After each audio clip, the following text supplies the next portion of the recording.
Assalamualaikum warahmatullahi wabarakatuh. Perkenalkan, saya Dava Baza dengan yang belakang 051. Kelas S6B akan menjelaskan mengenai sistem akuntansi pada asuransi syariah. Nah, masuk ke dalam definisi akuntansi. Pada dasarnya akuntansi itu merupakan proses pencatatan, pengklasifikasian, dan pelaporan transaksi keuangan. Nah, tujuan dari akuntansi itu untuk memberikan informasi keuangan yang relevan kepada pemangku kepentingan. Kemudian dalam konteks akuntansi syariahnya, akuntansi syariah itu disesuaikan dengan prinsip-prinsip Islam atau prinsip syariah. Prinsip syariah tersebut berlandaskan pada landasan syariah akuntansi ada 4 bagian, yaitu yang pertama ada Al-Quran, yang kedua ada hadis, yang ketiga ada ijtihad ulama, dan yang terakhir ada fatwa DSN MUI. Nah, untuk Al-Quran dan hadis itu merupakan dua sumber utama dalam hukum Islam. Sedangkan yang dua yaitu ijtihad ulama dan fatwa DSN MUI itu merupakan landasan syariah akuntansi di Indonesia.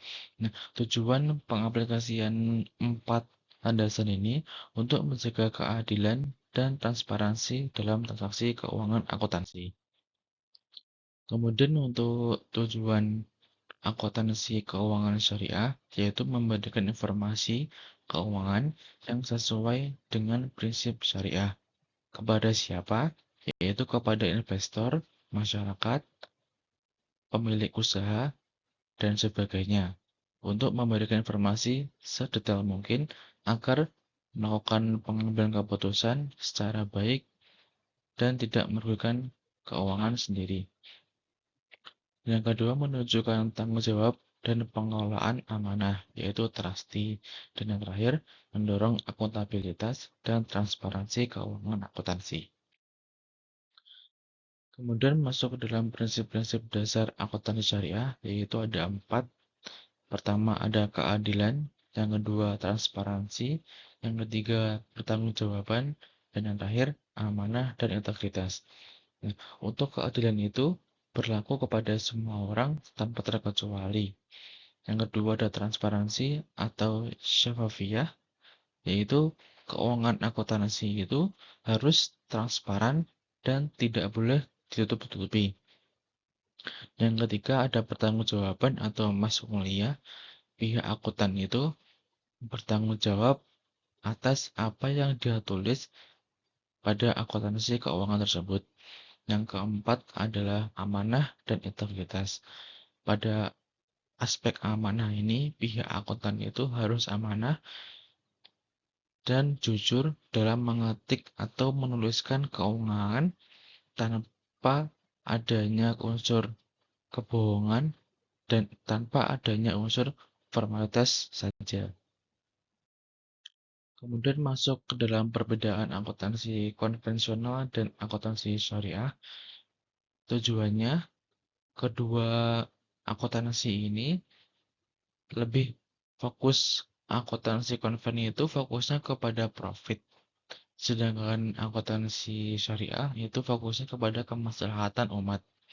Jadi berbeda, karena akuntansi konven itu menjunjung tinggi tentang keuntungan. Jadi mereka menjual keuntungan, sedangkan berbeda dengan akuntansi syariah, yaitu mereka berfokus pada kemaslahatan umat, yaitu membagi atau membedakan keuangan yang dimana adanya riba dengan tidak ada riba.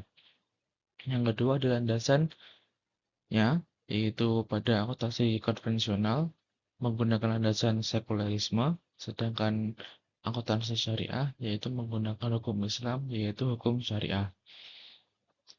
Untuk pengakuan transaksi keuangan syariah akuntansi itu termasuk di dalamnya ada zakat, ada mudharabah, dan lain sebagainya. Untuk konsep waktu dan riba itu tidak diperbolehkan dalam syariah, yaitu terkhusus pada akuntansi syariah. Yang artinya Akuntansi syariah itu melarang adanya riba, sehingga pada penulisan akuntansi pada syariah itu membedakan antara keuangan pada dana tabaruk di asuransi dan dana riba jika ada. Sedangkan akuntansi konvensional itu tidak diperbedakan antara kedua hal tersebut. Untuk implementasi pada asuransi syariah yaitu ada 4 alur, yaitu pemisahan dana peserta dan dana perusahaan. Jadi akuntansi pada asuransi itu menggunakan dua akun, yaitu pemisahan antara dana akun peserta dan dana akun perusahaan. Dan kemudian ada akuntansi tabaruk yaitu dana tolong-menolong. Yang ketiga ada pengelolaan surplus underwriting. Jadi setelah dituliskan akta baru itu, kemudian dikelola oleh underwriting. Dan terakhir ada penyusunan laporan sesuai dengan PSAK syariah.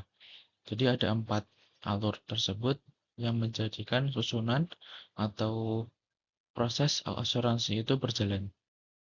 Kemudian masuk kepada bab cash basis dan accrual basis, yaitu cash basis merupakan pendapatan dan beban dicatat saat kas diterima itu juga.